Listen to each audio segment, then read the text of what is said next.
This is GM Word of the Week, and I'm Fiddleback. Hedge. Despite the number of pop culture references we often include in these episodes of ours, we here at the Word of the Week are not quick to follow the latest cultural trends, even when those trends coincide with our interests in fantasy and science fiction. We've had our hearts broken a few too many times by committing ourselves to some popular television show, book series, movie franchise, video game series, or tabletop role-playing game system, only to have the thing turn out to be, well, not good. Or to have it start out good and then take a turn for the worse. Or worst of all, to genuinely like something only to discover that we are apparently alone in liking it, and so watch it get canceled before it gets anywhere. Alas, poor middleman and pushing daisies. We miss you. Please come back.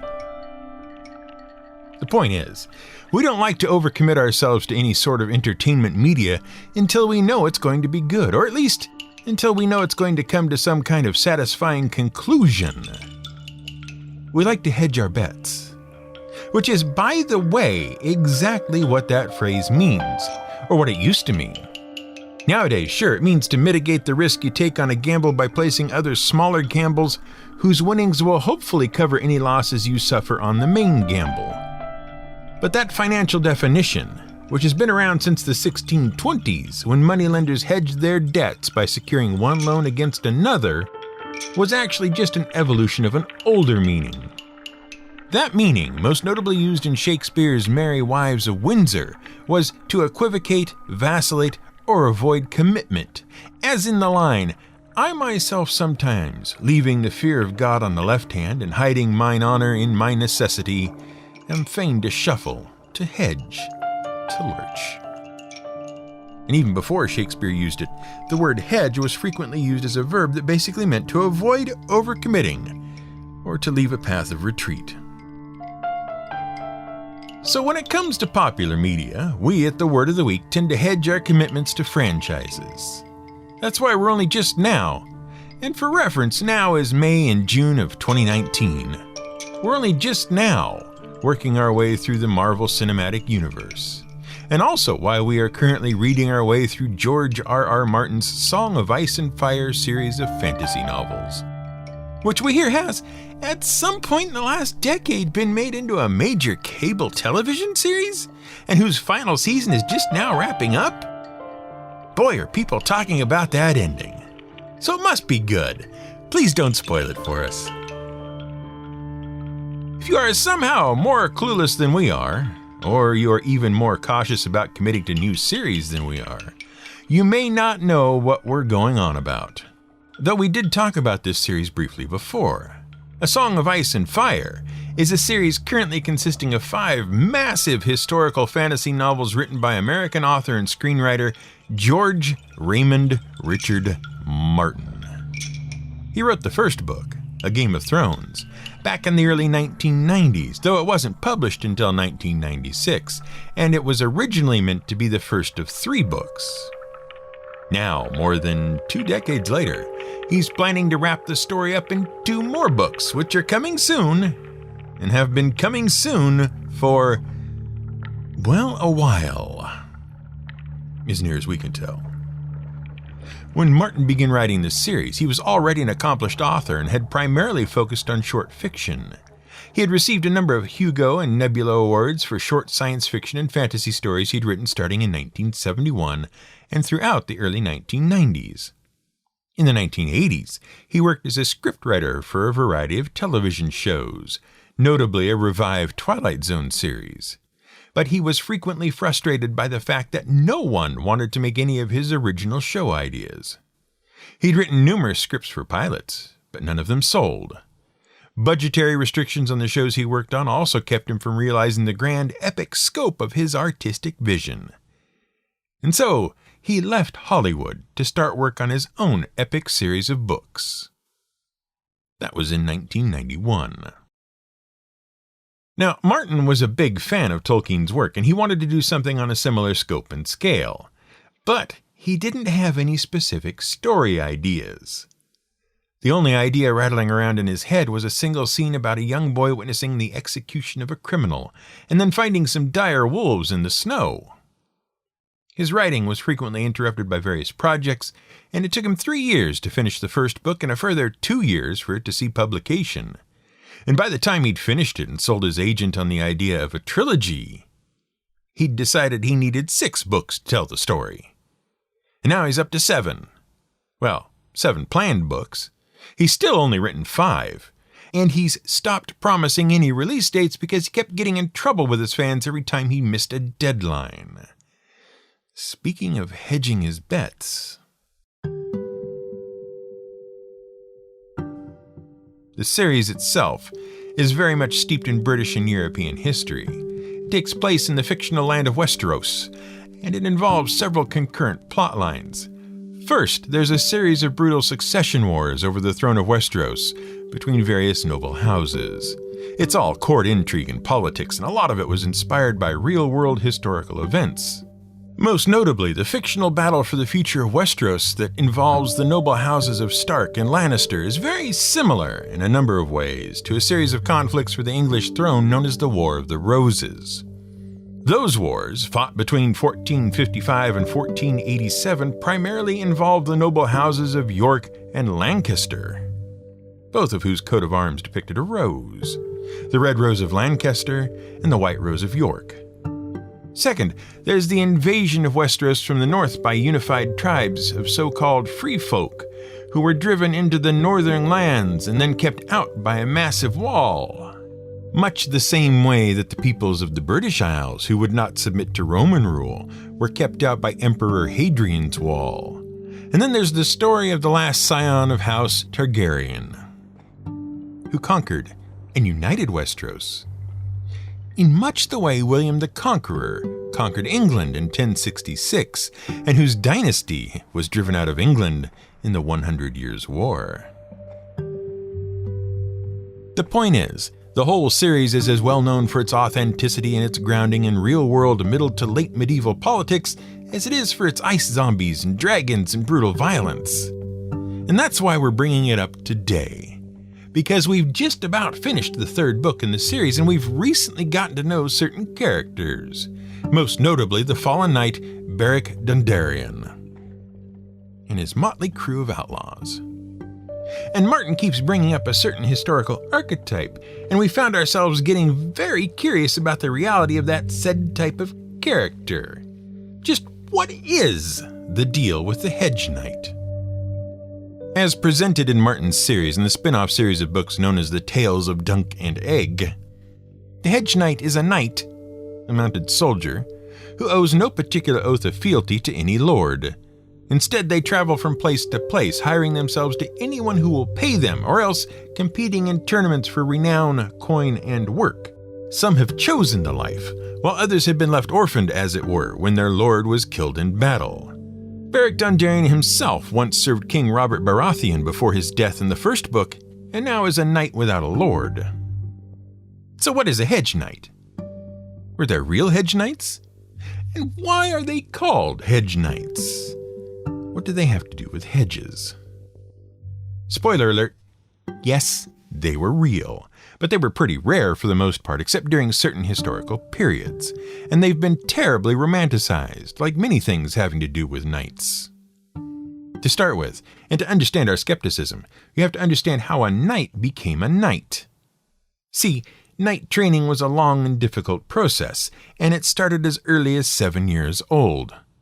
A child would enter the service of a lord or knight as a page, and as a page, they'd start learning all of the skills they'd need to serve a lord in battle. Physical conditioning was a big part of the process, as was combat training, though pages were trained with undersized training weapons. Remember, as we discussed in our episode about the paladin, that a knight was a mounted soldier. That was their role. They rode a horse into battle. In fact, the word cavalry comes from the word chivalry, which comes from the word cavalier. So combat training and horsemanship were a big part of the process.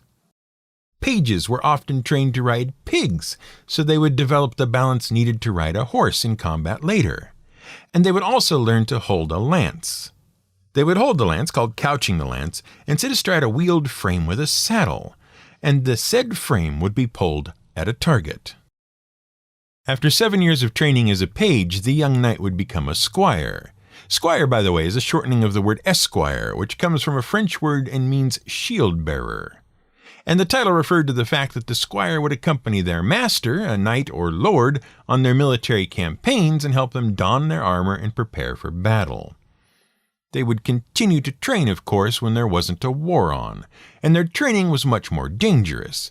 Injuries were more common. Squires might even see battle occasionally when accompanying their master into battle. They learned additional skills like battlefield strategy and siege warfare, and their endurance was greatly tested. After 7 more years of serving as a squire, at the age of 21, the young man would be raised to the status of knight. The ceremonies involved varied from place to place. In the early medieval period, it was a ceremony between the liege lord and the knight.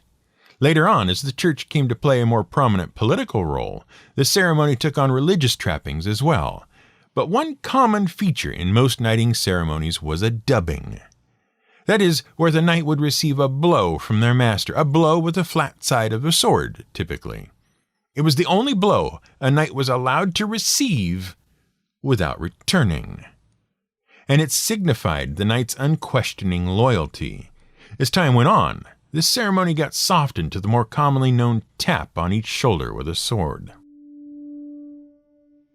Given all of this training and investment, it seems odd to think of a masterless knight.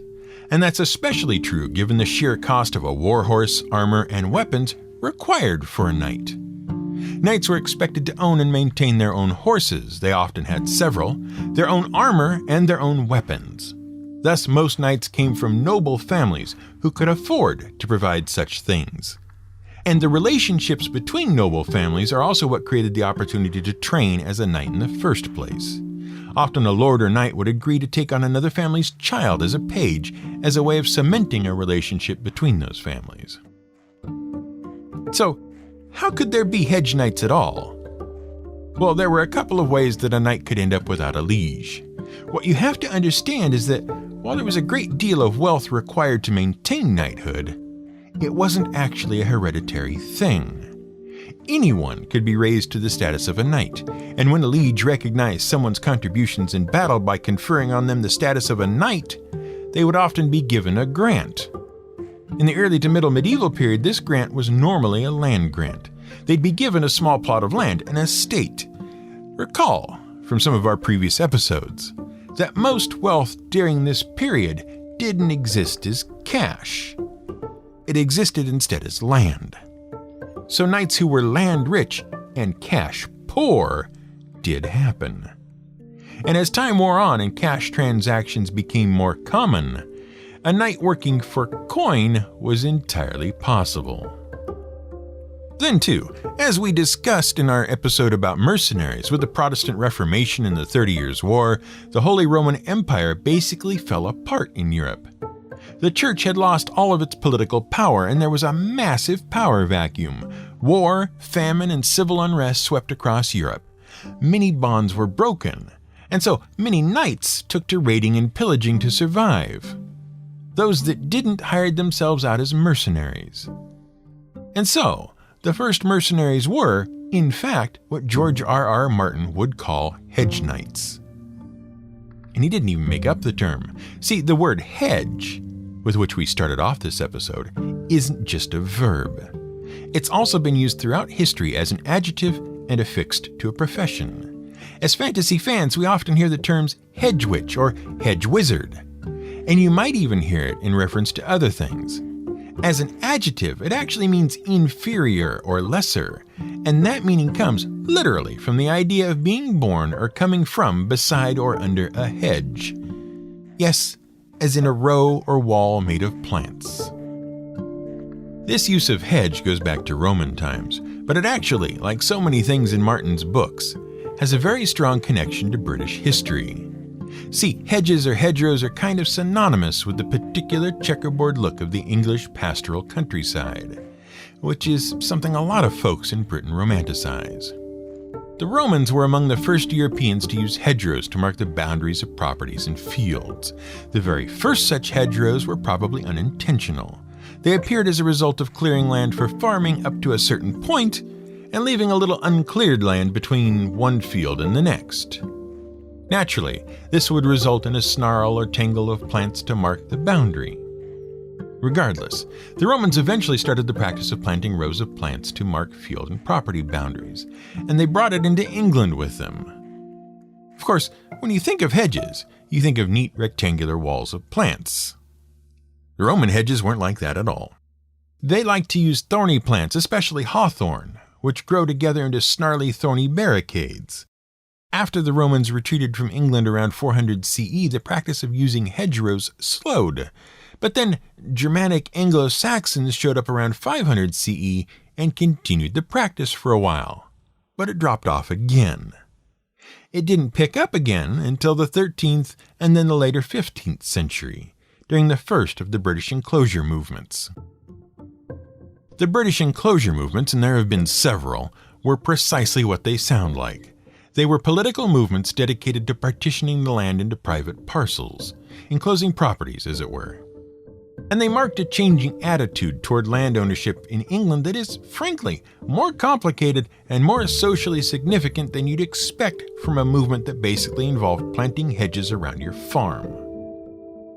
Now, the 13th and 15th century movements were little spurts, precursors to the big one. That real movement would start in the 1600s, grow into a big deal with industrialization in the 1800s, and result in the passing of over 5,000 individual acts of parliamentary law that turned commonly owned public land on which anyone could graze livestock or tend crops into private land that could only be worked by a landlord or his employees.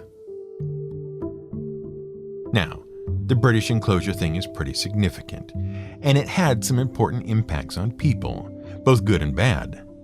On the negative side, lots of poor folks were displaced or jobless when they lost access to what used to be common land. Many had to leave the countryside and start working in the factories in the city. Of course, that pushed people into terrible working conditions and led to overcrowding in the cities. But it did also spur the Industrial Revolution onward. On the positive side, though, it greatly improved agricultural output across England. And to understand that, you have to understand an economic theory called the tragedy of the commons. And this theory, first written about by an Oxford economist named the Reverend William Forster Lloyd in 1833, was cited as one of the major reasons to push for the Enclosures Acts of the time. Imagine there's a parcel of common land. Anyone can use it, and they can let their sheep graze on it. The community shares the use of the land. In this community, there are 10 shepherds, and each has 10 sheep. But then one shepherd gets the bright idea of getting an extra sheep and letting it graze. It's common land, right? No rules. And the land can probably support one more sheep. The shepherd with the extra sheep takes a little bit more profit because of the extra wool. It's fine. But then someone else decides to add another sheep, and so does someone else. And suddenly, instead of 100, there's 110, or 130, or whatever. Now, the grass is starting to get ratty and bare, and the sheep don't have as much good grass to eat. The sheep are getting skinnier, and their coats are getting more threadbare. Everyone is a little worse off. That's the tragedy of the commons. When something belongs to everyone, there's an incentive for everyone to overexploit it. And no one is responsible for making sure it's being used efficiently or maintaining it or whatever. And eventually that leads to tragedy for everyone. Once a resource belongs to one person, they maintain it, they use it more efficiently, and they generate more wealth, not just for themselves, but for everyone. If all those sheep on the commons die, there's no wool to be had for anyone. But if a private shepherd is using the land well and producing wool, everyone can buy wool.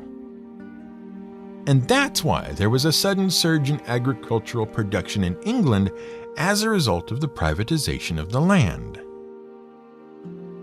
But back to the hedges. Most of the hedges that give the English countryside its characteristic look and charm were planted during this period, between 1600 and 1900, give or take.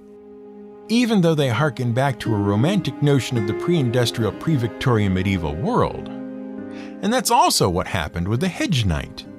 The knight who had meager means or was low born on the side of the road and slept under hedges made his money by mercenary work, or often by raiding and plundering and banditry.